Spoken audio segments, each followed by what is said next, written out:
Hello viewers, আমার ফসল চ্যানেলে আপনাদের সবাইকে স্বাগতম। আমাদের উত্তরবঙ্গের একটি গুরুত্বপূর্ণ ফসল হচ্ছে তামাক। তো তামাক চাষের কিন্তু এই যে নভেম্বর ডিসেম্বর মাস, এই টাইমেই কিন্তু সঠিক সময় হচ্ছে তামাক চাষের। তো এখন আমাদের চাষ শুরু হয়ে গেছে। তো আজকে আমরা যেই বিষয়টা নিয়ে আপনাদেরকে দেখাবো সেটা হচ্ছে যে তামাক চাষের কি সার দিলে আমরা ভালো ফলন পাবো বা তামাক চাষ কি পদ্ধতিতে হয়ে থাকে, সেই বিষয় নিয়েই আজকের আমার এই ভিডিওটা। আপনারা ভিডিওটা শেষ অবধি দেখতে থাকবেন। তামাক জমিতে 33 শতকে বা 1 বিঘাতে আমরা কি রাসায়নিক সার ব্যবহার করতে পারি যাতে আমাদের ফলন ভালো হয়, সেগুলো হচ্ছে এনপিকে মানে 10-26-26 হচ্ছে আমরা ব্যবহার করব প্রত্যেক বিঘাতে হচ্ছে 50 কিলো। তার সঙ্গে হচ্ছে সিঙ্গেল সুপার ফসফেট ব্যবহার করব হচ্ছে 100 কিলো পার বিঘাতে, এবং এমওপি হচ্ছে ব্যবহার করব আমরা 10 থেকে 15 কিলো আমরা কিন্তু ব্যবহার করব। তার সঙ্গে যে অনুখাদ্যগুলো আছে সেগুলো আমরা ব্যবহার করব।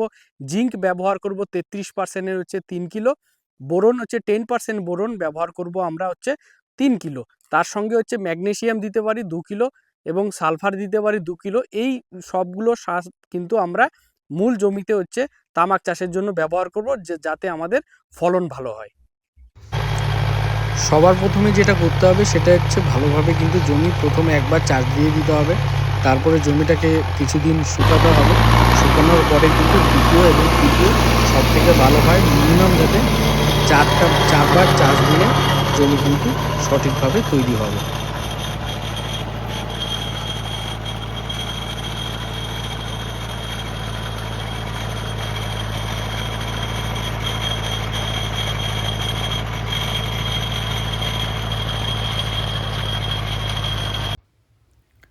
তামাক জমিতে মূল সার হিসাবে প্রধান কিন্তু দরকার কিন্তু গোবর সার বা জৈব সার অধিক পরিমাণে দরকার হয়।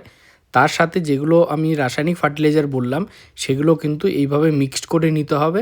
নেওয়ার পরে কি করতে হবে, মূল জমিতে আমরা কিন্তু চারা বসানোর আগে সেই যে মিশ্রণটা আমরা তৈরি করলাম গোবর সার এবং রাসায়নিক ফার্টিলাইজার দিয়ে, সেগুলো কিন্তু মূল জমিতে দিতে হবে।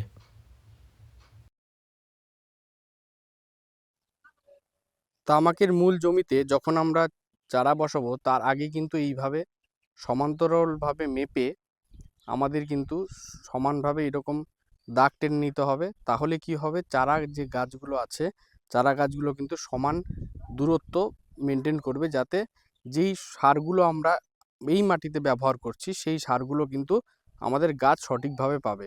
এই মাপটা কিন্তু খুব গুরুত্বপূর্ণ একটা বিষয়।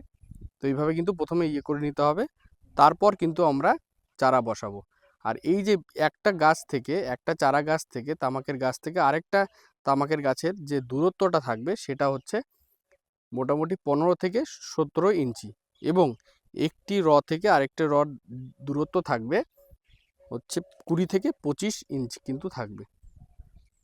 এই যে দেখতে পাচ্ছেন চাষি ভাই কিন্তু সমানভাবে মেপে নিচ্ছে, মেপে নিয়ে কিন্তু এই দাগটা কিন্তু টেনে নিচ্ছে। এই পদ্ধতির মাধ্যমেই কিন্তু যেখানে চারা বসানো হবে সেই জায়গাগুলোতে ফার্টিলাইজার মিক্সচার এবং জৈব সার মিক্সচার, যেই মিক্সচারগুলো রয়েছে সেগুলো কিন্তু এগুলোতে দিয়ে দিতে হবে। এগুলোতেই চারা বসানো হবে।